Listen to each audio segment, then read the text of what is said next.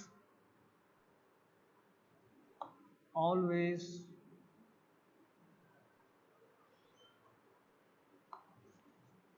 find the very good answer. देखिए क्या लिखा है इसमें। ह्यूरिस्टिक सर्च क्या होता है?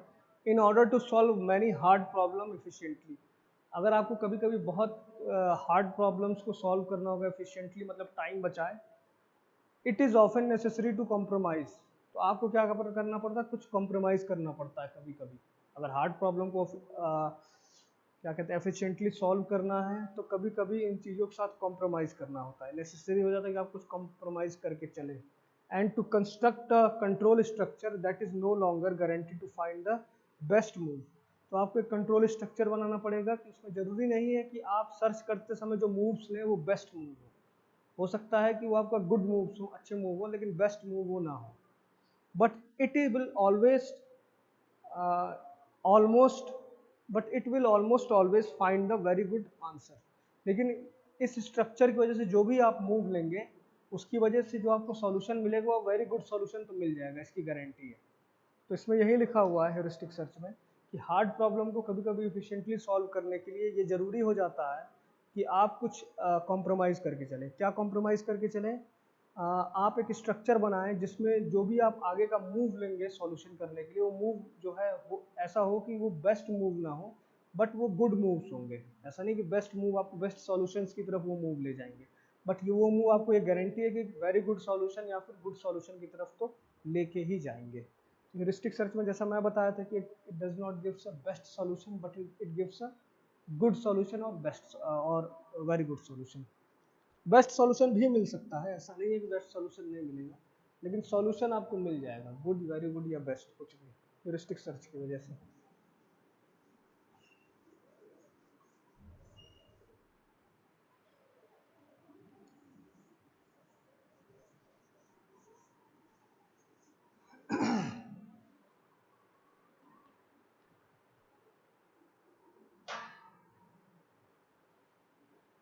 एक लाइन और इसका देख लेते हैं। अ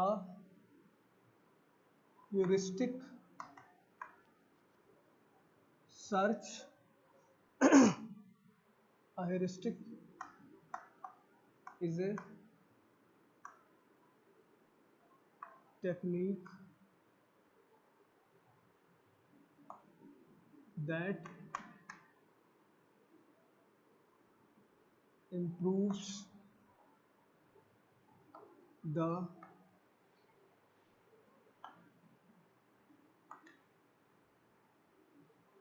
efficiency of a search process। तो सिंपल सा वही चीज़ लिखा है कि heuristic is a technique, heuristic ऐसी टेक्निक है that improves the efficiency of a search process. Search process की एफिशिएंसी बढ़ा देता है, यानी कि सर्च प्रोसेस से सॉल्यूशन फाइंड आउट करने की एफिशिएंसी बढ़ जाती है। तो ये तो आपका हेरिस्टिक सर्च हो गया। तो हेरिस्टिक सर्च अगर आपको 1 नंबर या 2 नंबर में पूछा होगा तो उसमें सीधे 2 लाइन यही बताइएगा कि heuristic search is a technique which does not gives a best solution but it gives a good or very good solution, and it is the technique which improves the efficiency of search process। तो ये इतना ही लिखना होगा आपको heuristic search में। अब अगला topic देखते हैं आप लोग क्या है।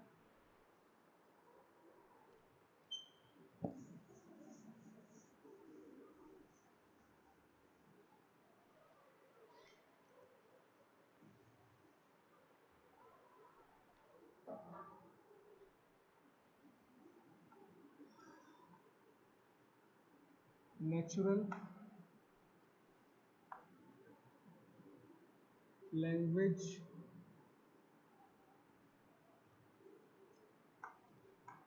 Processing.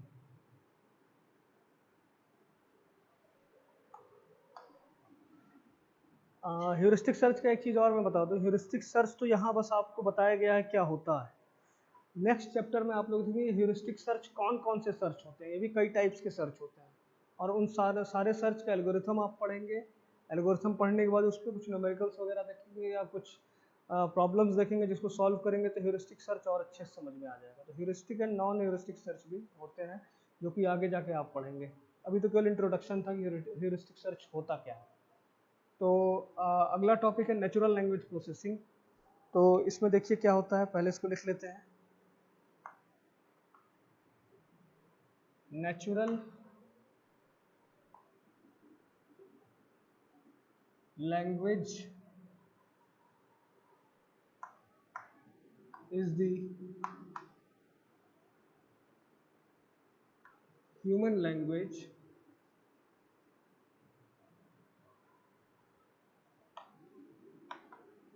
in which we communicate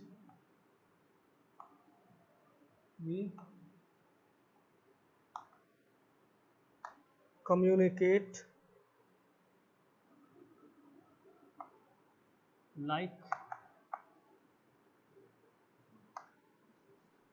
English,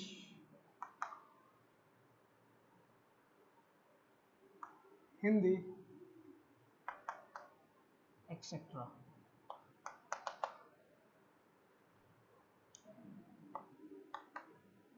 A language is a system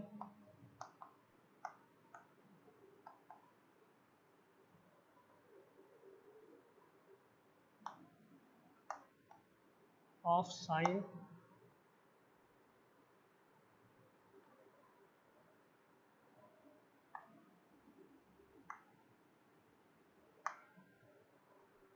having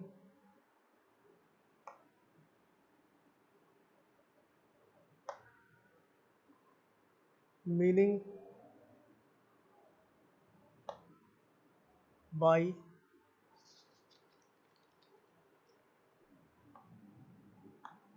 convention। ठीक है, तो नेचुरल लैंग्वेज प्रोसेसिंग होता क्या है, यहाँ 2 लाइन में लिखा हुआ है। नेचुरल लैंग्वेज क्या होता है, पहले इसमें ये देखिए। Natural language is the human language in which we communicate like English, Hindi etcetera. A language is a system of sign having meaning by convention. तो नेचुरल लैंग्वेज क्या होता है कि जो आप हिंदी इंग्लिश जिस भी तरीके से आप बात कर रहे हैं वो होता है आपका नेचुरल लैंग्वेज। जैसे मैं आपसे बात कर रहा हूँ हिंदी में, एक नेचुरल लैंग्वेज है। और नेचुरल लैंग्वेज होता क्या है, नेचुरल लैंग्वेज होता है कि ऐसी साइन अपने कन्वेंशन के हिसाब से हम आपको बताएं, बोल करके या लिख करके, जिसको आप समझ सकें कि इसका मीनिंग ये होगा। तो ये तो हो गई natural language. Natural language processing क्या होती है, इसका भी एक ब्रीफ बता दे रहा हूँ। नेचुरल लैंग्वेज प्रोसेसिंग का मतलब हुआ कि जो आपका कंप्यूटर सिस्टम है वो नेचुरल लैंग्वेज को किस तरीके से प्रोसेस करेगा। सपोज कर लीजिए कि आप अगर एप्पल को यूज़ करते हैं या गूगल को यूज़ करते हैं, तो वहाँ पे आप क्या होता है कि कोई चीज़ उसको फाइंड आउट करने के लिए, जैसे आप कहते हैं कि सीरी, आप कहते हैं कि find out the best cricketer और find out the Sachin Tendulkar आपने बोल दिया, तो वो सारी चीज़ें सचिन तेंदुलकर के बारे में सर्च करना शुरू कर देता है। तो क्या होता है, वो आपके नेचुरल लैंग्वेज को प्रोसेस करता है, अंडरस्टैंड करता है, देन उसके बाद उसके हिसाब से वो आपको आपके रीडेबल फॉर्म में उस चीज़ का आउटपुट देता है। तो नेचुरल लैंग्वेज प्रोसेसिंग वही हो गया कि आपका कंप्यूटर सिस्टम या जो भी आर्टिफिशियल इंटेलिजेंस का जो भी आप डिवाइस यूज़ कर रहे हैं वो किस तरीके से आपके लैंग्वेज को लेता है और कैसे उस पर सर्च करता है। It can understand your natural language and process upon them. ये हो गया आपका नेचुरल लैंग्वेज प्रोसेसिंग। तो आगे इसमें लिख भी लेते हैं, देखते हैं क्या होता है। नेचुरल लैंग्वेज समझ में आ गया क्या होता है, जो हम कम्युनिकेट कर रहे हैं बाई साइन और बाई ओरल, जिस मेथड से भी, तो वो आपका नेचुरल लैंग्वेज हो गया। और उसको जिस सिस्टम जो उसको प्रोसेस करता है that is natural language processing. तो अब इसको हम लोग एक बार डेफिनेशन भी देख लेते हैं नेचुरल लैंग्वेज का क्या होता है।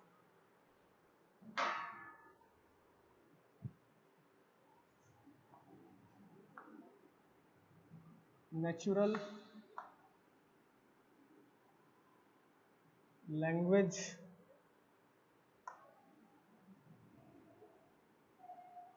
process is an area of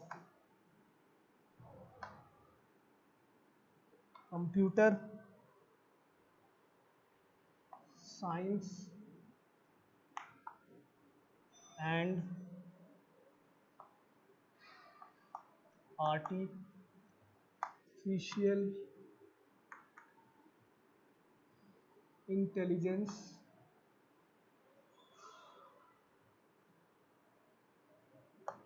concerned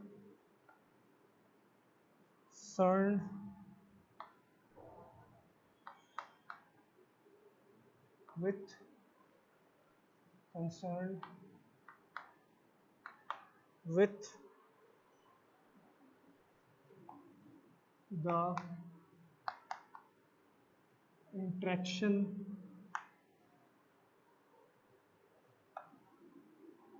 between computer and human language. तो नेचुरल लैंग्वेज प्रोसेसिंग क्या होती है, यहाँ डेफिनेशन लिखा हुआ है 2 लाइन में। Natural language processing is an area of computer science and artificial intelligence concerned with the interaction between computer and human language.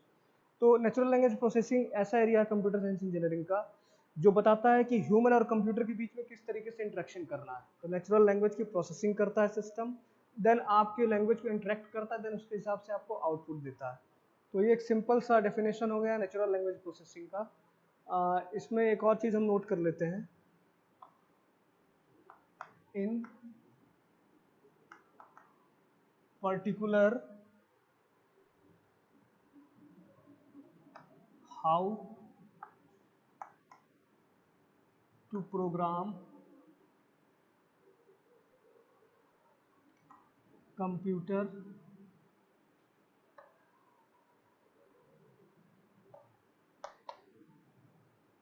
to process and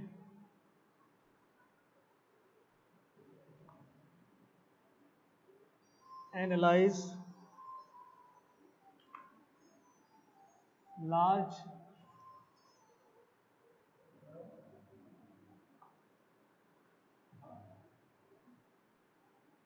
amount of natural language data। इसमें क्या लिखा हुआ है, in particular how to program computer to process and analyse large amount of natural language data. तो जो चीज़ बताया था, computer system को उस तरीके से प्रोग्राम किया जाता है कि कैसे आपके नेचुरल लैंग्वेज के जितना भी बल्क है या डाटा है उसको प्रोसेस करना है और उसके हिसाब से आउटपुट देना। तो ये सिंपल सा डेफिनेशन हो गया नेचुरल लैंग्वेज प्रोसेसिंग का। आगे हम एक और चीज़ इसमें नोट कर लेते हैं,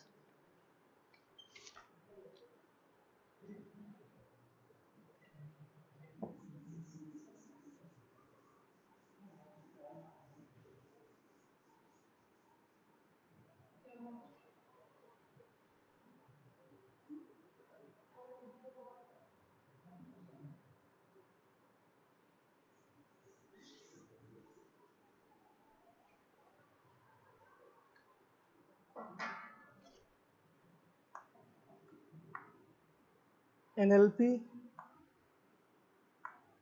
can also be defined as the automatic process or processing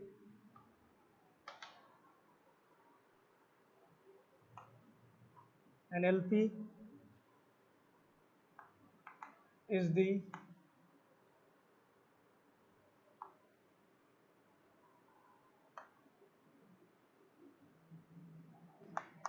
engineering of system that process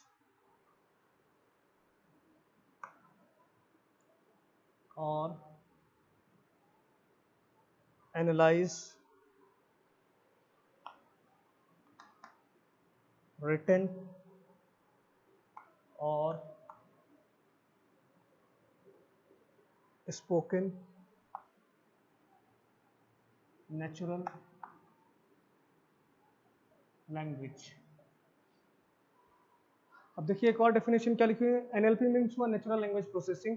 natural language processing can also be defined as the automatic processing. Natural language process क्या होता है, ऑटोमेटिकली प्रोसेस करता है जो भी उसको input दिया जाता है उस पर। NLP is the engineering of system that process और एनालाइज रिटन और स्पोकन नेचुरल लैंग्वेज।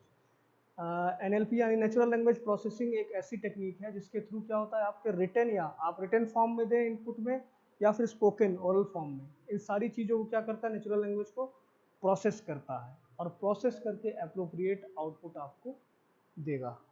अच्छा, ये तो हो गया natural language processing. Natural language क्या होता है, जैसे हम जो भी आपसे जैसे बात कर रहे हैं हिंदी या इंग्लिश या रिटन फॉर्म में, दैट इज़ नेचुरल लैंग्वेज। तो क्या होता है कि अगर मैं किसी ह्यूमन टू ह्यूमन इंटरेक्ट कर रहा हूँ तो हो सकता है कि वहाँ पे कोई मिसअंडरस्टैंडिंग हो तो उसको क्लियर कर लिया जाए। बट सिस्टम में क्या होता है कि कभी कभी मिसअंडरस्टैंडिंग सिस्टम से भी हो जाती है, प्रॉब्लम्स आती रहती हैं। प्रॉब्लम्स क्या क्या आती हैं, अब सपोज कीजिए कि आप सीरी का यूज़ कर रहे हैं या गूगल का यूज़ कर रहे हैं, तो आपने नेचुरल लैंग्वेज प्रोसेसिंग के थ्रू कुछ करने के लिए उससे कहा, तो क्या होता है कुछ वर्ड्स जो होते हैं वो एम्बिक्विटी प्रोड्यूस करते हैं। जैसे कि आपने जैसे नेल्स का यूज़ किया, नेल्स बोला आपने, तो हो सकता है कि नेल्स आपने किसी कील को कहा हो या नेल्स आपने नाखून को कहा हो, बट एक कीड़ा भी होता है जिसको हम नेल्स कहते हैं, तो हो सकता है कि वो उसको अंडरस्टैंड कर ले। तो जब आप वर्ड बोल रहे हैं तो कुछ चीज़ों का प्रोनाउंसिएशन तो सेम होता है बट मीनिंग अलग होता है। तो आप जिस चीज़ के लिए कह रहे हैं सिस्टम से, हो सकता है कि उस चीज़ को ना समझ करके दूसरे चीज़ को समझ ले सिस्टम। तो नेचुरल लैंग्वेज प्रोसेसिंग में ये भी प्रॉब्लम आता है। सेकेंड थिंग क्या प्रॉब्लम आता है, एम्बिक्विटी। एम्बिक्विटी क्या होता है कि सपोज कर लीजिए आपने कुछ ऐसी चीज़ कहा है जिसको सिस्टम समझ तो लिया लेकिन उसका कोई मतलब नहीं निकल रहा है।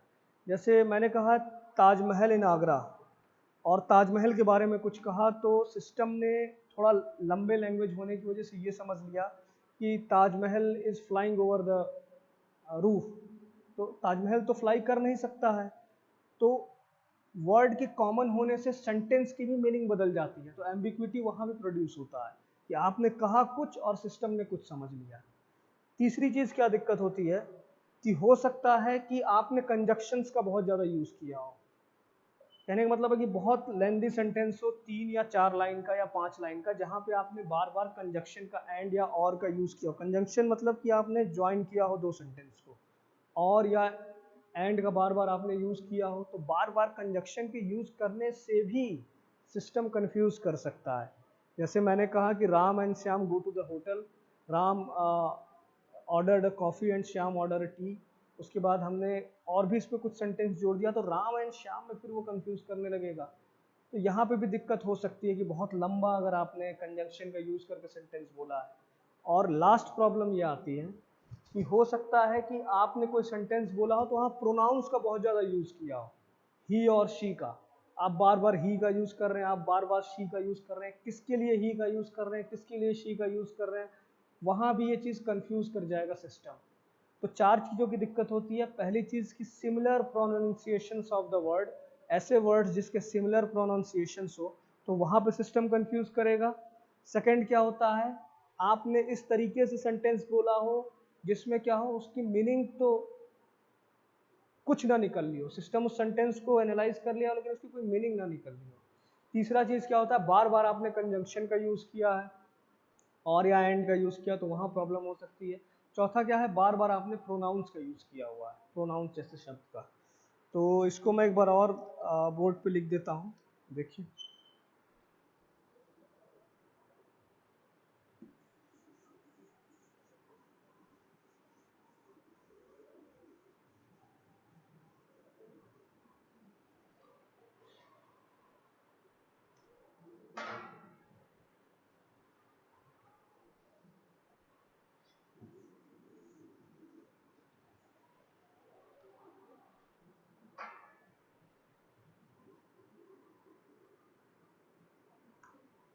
Problems in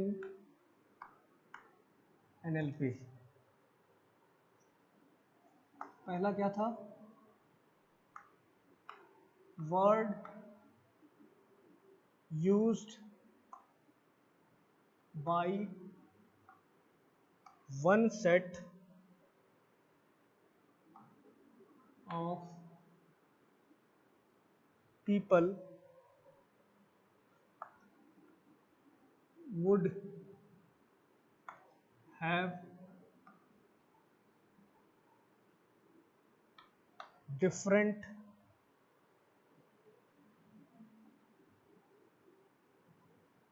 meaning for different set of people। Example नील। सेकेंड पॉइंट क्या होगा?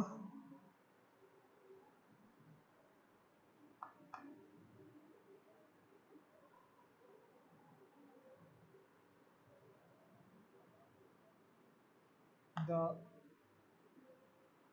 Function set of the structure itself can give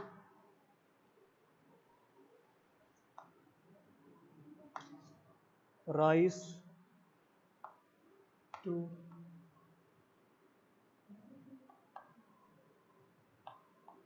ambiguity।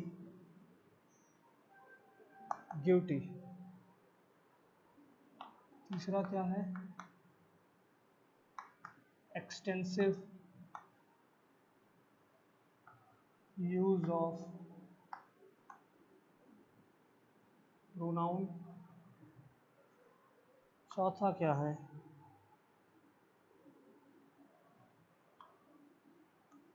Conjunction.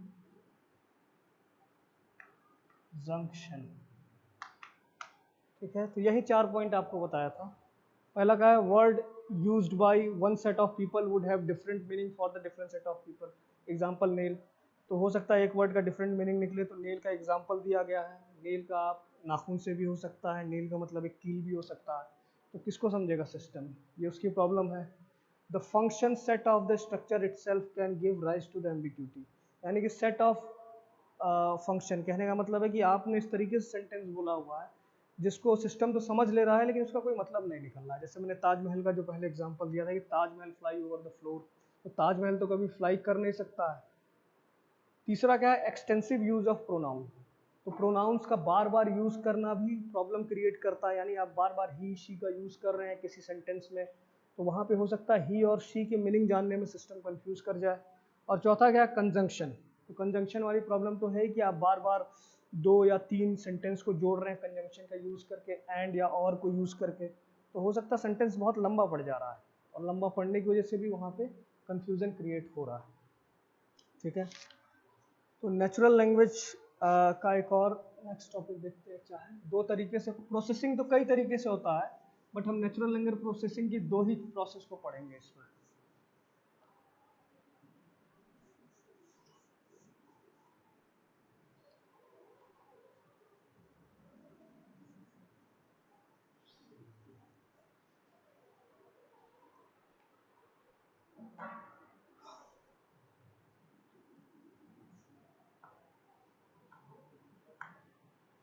Natural language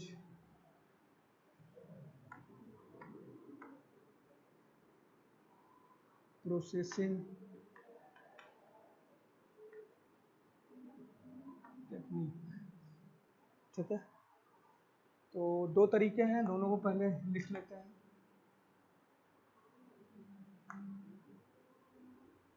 की एनालिसिस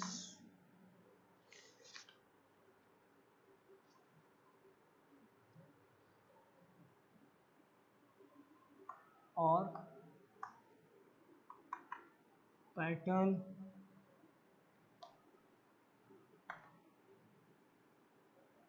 मैचिंग। सेकंड क्या है आपका? सिंथेटिक ड्राइवन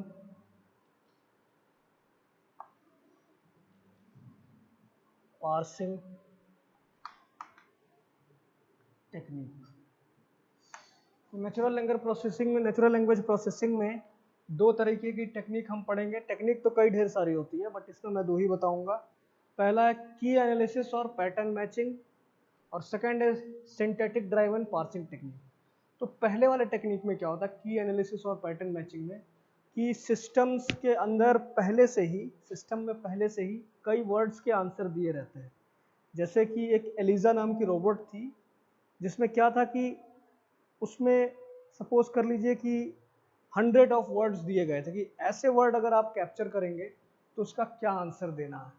जैसे उससे कहा गया कि व्हाट इज, जैसे father, my father is a doctor, तो उसने क्या किया कि उसके अंदर एक फादर और डॉक्टर जैसे वर्ड उसके अंदर पहले से फीड किए गए हैं एलिजा में।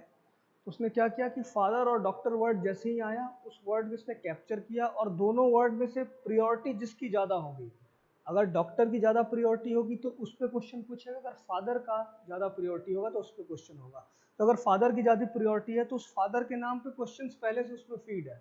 तो आपसे बात करने के लिए उसने पूछ लिया आपसे कि okay what is your father's name, ठीक है। उसके बाद आपने नाम बताया, तो हो सकता है वो पूछे कि what is the profession of doctor, what doctor can do, इस तरीके से पूछ सकता है। तो हो सकता है, तो पैटर्न मैचिंग में क्या होता है, की एनालिसिस और पैटर्न मैचिंग में, कि पहले से ही सिस्टम के अंदर वर्ड्स को डाल दिया जाता है 100-200 ऑफ वर्ड्स, और उन वर्ड्स से जब बात करते समय उन वर्ड्स को जब कैप्चर करता है सिस्टम, तो उन वर्ड्स के हिसाब से आपको जवाब देता है या जवाब पूछता है।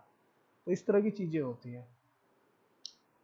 और हो सकता है, ऐसा भी हो सकता है कि वहाँ उसमें 100 ऑफ वर्ड्स दिए गए हैं और आपने ऐसी सेंटेंस बोला है जिसमें से कोई भी वर्ड उसमें फीड ना किया गया हो, तो हो सकता है कि कोई जवाब ही ना दे। तो ये भी हो सकता है। सिंथेटिक ड्राइवन पार्सिंग टेक्निक क्या होता है? सिंथेटिक ड्राइवन पार्सिंग टेक्निक में सीक्वेंस ऑफ वर्ड्स जाते हैं, जिसको हम लोग कहते हैं यूट्रेंसेस। तो यूट्रेंसेस के सीक्वेंस ऑफ वर्ड जाते हैं, जिसकी एक पार्सिंग टेक्निक यूज करके सॉल्यूशन दिया जाता है किसी क्वेश्चन का। पार्सिंग टेक्निक क्या है कि आपने एक ट्री बना लिया है और ट्री में टॉप से लेके बॉटम तक सारे के सारे वर्ड्स दिए हुए हैं, तो उसके हिसाब से सॉल्यूशन किस की या किस लीफ नोड पे जाना है, तो वो सीक्वेंस के हिसाब से आपको सॉल्यूशन देगा। तो इसमें कुछ ऐसा नहीं होता है कि पहले से कुछ वर्ड को फीड किया गया है, इसमें पार्सिंग टेक्निक का यूज किया जाता है। तो पहले वाले को हम लोग एक डायग्राम से समझ लेते हैं, देखिए क्या होता है।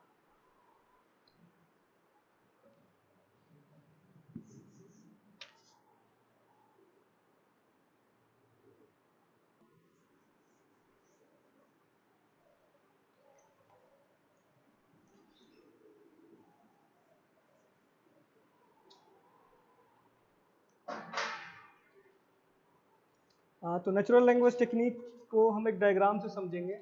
जो पहला वाली टेक्निक थी कीवर्ड एनालिसिस और पैटर्न मैचिंग, तो इसको हम एक डायग्राम से समझेंगे। मैं एक डायग्राम यहाँ बना दे रहा हूँ।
देखिए नेचुरल लैंग्वेज प्रोसेसिंग में किस तरीके से काम होता है। सबसे पहले हम स्टार्ट कर रहे हैं, ठीक है, स्टार्ट सिंबल से स्टार्ट कर रहे हैं। एक्सेप्ट द गिवन स्ट्रक्चर, जो भी स्ट्रक्चर दिया गया है उसको एक्सेप्ट करेगा।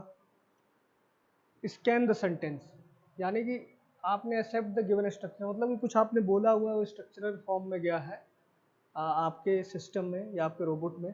स्कैन द सेंटेंस, सेंटेंस को क्या किया, स्कैन किया। स्कैन करने के बाद क्या, आइडेंटिफाई कीवर्ड्स। उस सेंटेंस को जब स्कैन किया तो उसमें से उन सारे कीवर्ड्स को आइडेंटिफाई करेगा जो उस सिस्टम या उस रोबोट के अंदर पहले से फीड है। तो उस तरह के वर्ड्स को, उस तरह के कीवर्ड्स को क्या करेगा, आइडेंटिफाई करेगा। इफ प्रेजेंट, अगर कीवर्ड्स उसको मिल जाते हैं, एक या एक से ज़्यादा कीवर्ड मिल जाते हैं, इफ प्रेजेंट यस, और क्या होगा, मोर देन वन, और एक से ज़्यादा मिलते हैं तो क्या होगा, उनमें से prioritise them and give a suitable reply. यानी कि आपको कीवर्ड मिला, कीवर्ड है, कीवर्ड कितना है, एक से ज़्यादा है, एक से ज़्यादा है तो उसमें से प्रियोरिटाइज करेंगे और प्रियोरिटी के हिसाब से जवाब देंगे। सेकंड क्या है, की है, कीवर्ड मिला आपको, मोर देन वन नहीं मिला, यानी केवल एक कीवर्ड मिला, तो एक कीवर्ड मिला तो जो रिप्लाई होगा वो कर देंगे उस कीवर्ड के हिसाब से। ये तो तब है जब आपको कीवर्ड मिलेगा। फिर नीचे एंड है, यहाँ एंड प्रोसेस आ गया। जब कीवर्ड नहीं मिलेगा, no, if keyword is present no, doesn't reply, कोई रिप्लाई नहीं करेंगे और वहाँ पे एंड हो जाएगा। तो ये एक सारा प्रोसेस आपको क्या कहते हैं, की पैटर्न वाले कीवर्ड एनालिसिस के या पैटर्न मैचिंग के सारे प्रोसेस, पहला वाला जो टेक्निक था उसको डायग्राम से आपको यहाँ बताया गया है। ठीक है, अब इसको देख भी लेते हैं, लिख भी लेते हैं क्या होता है ये।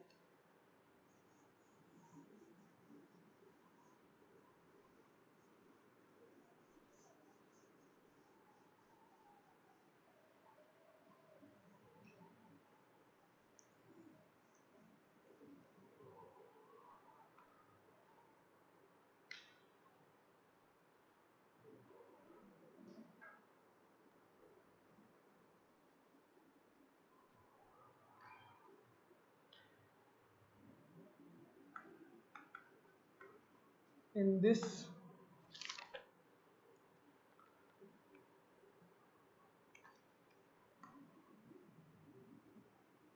process, the system scan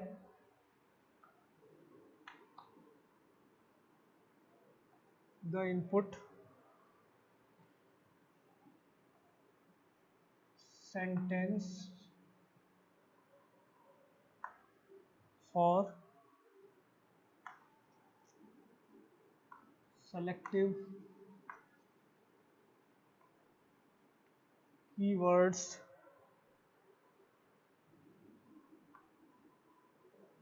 and once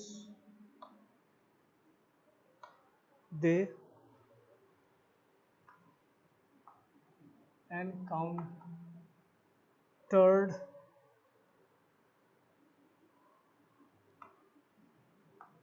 the system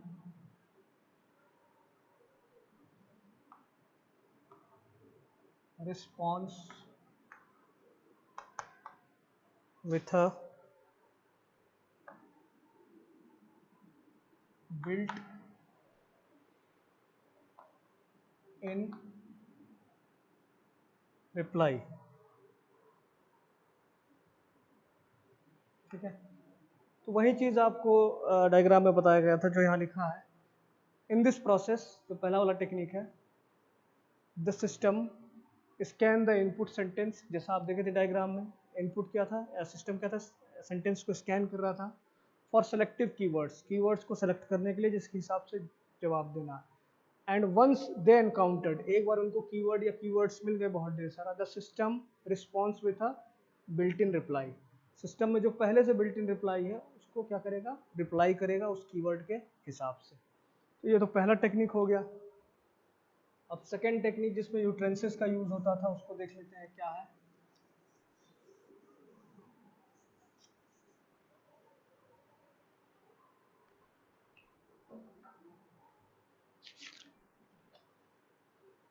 second क्या था, system driven parsing technique.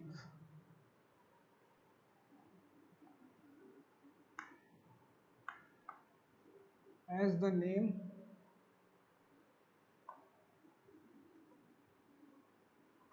implies,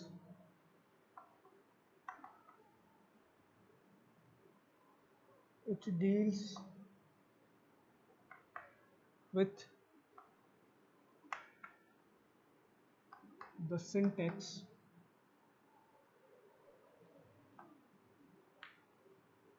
of the input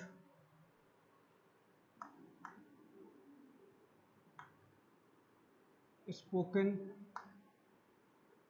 words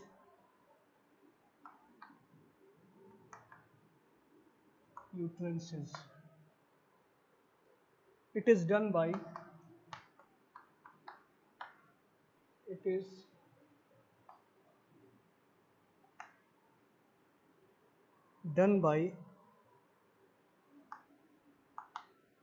first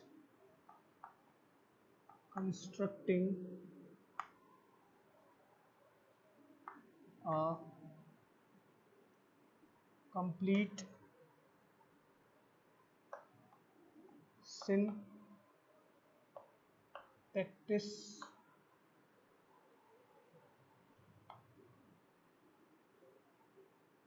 analysis of the input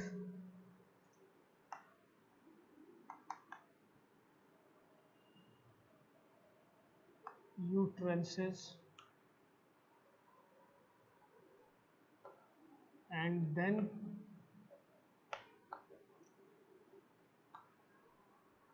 create an internal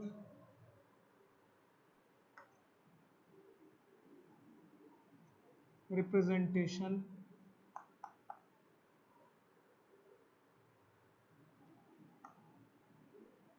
which is easily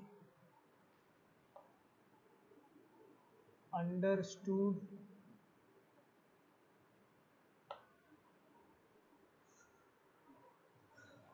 by computer itself. तो देखिए क्या होता है, एक बार पढ़ लेते हैं इसको. सिस्टम ड्राइविंग पार्सिंग टेक्निक क्या है? As the name implies, it deals with the syntax of the input spoken words. ये क्या करता है, जो भी आपके इनपुट स्पोकन वर्ड है उनके सिंटेक्स वगैरह से डील करता है, और जो सीक्वेंस ऑफ वर्ड्स जो आपको दिया जा रहा है उसको हम यूट्रेंसेस कहते हैं. उस यूट्रेंसेस में से ही सिंटेक्स को एनालाइज करता है, जैसे इसका नाम बताया, syntax driven parsing technique. It is done by first constructing a complete synthetic analysis of the input. जो भी इनपुट दिया गया उसका कंप्लीट सिंथेटिक एनालिसिस करेगा. इनपुट यूट्रेंसेस मतलब जो भी यूट्रेंसेस दिया गया है, input utterances, and then create an internal representation which is easily understood by computer itself. फिर उसका इंटरनल रिप्रेजेंटेशन करेगा, यानी क्या करेगा, पार्सिंग टेक्निक का यूज करेगा सिंटेक्स के लिए, जिसको कंप्यूटर इजीली अंडरस्टैंड कर सके. पार्सिंग टेक्निक में आप कंटेक्स्ट फ्री ग्रामर में भी आप लोगों ने पढ़ा होगा पार्सिंग टेक्निक. तो उसमें क्या होता है, ट्री लाइक स्ट्रक्चर बनाते हैं और उससे सारी की सारी चीज़ों को अंडरस्टैंड करते हैं. ये दो टेक्निक मेनली हमें पढ़ना था, जो मैं बताया था नेचुरल लैंग्वेज प्रोसेसिंग में. इसके आगे हम लोग नेक्स्ट लेक्चर में देखते हैं, चाहे कंप्यूटर विजन वगैरह, और यहीं पे ख़त्म करते हैं इसको.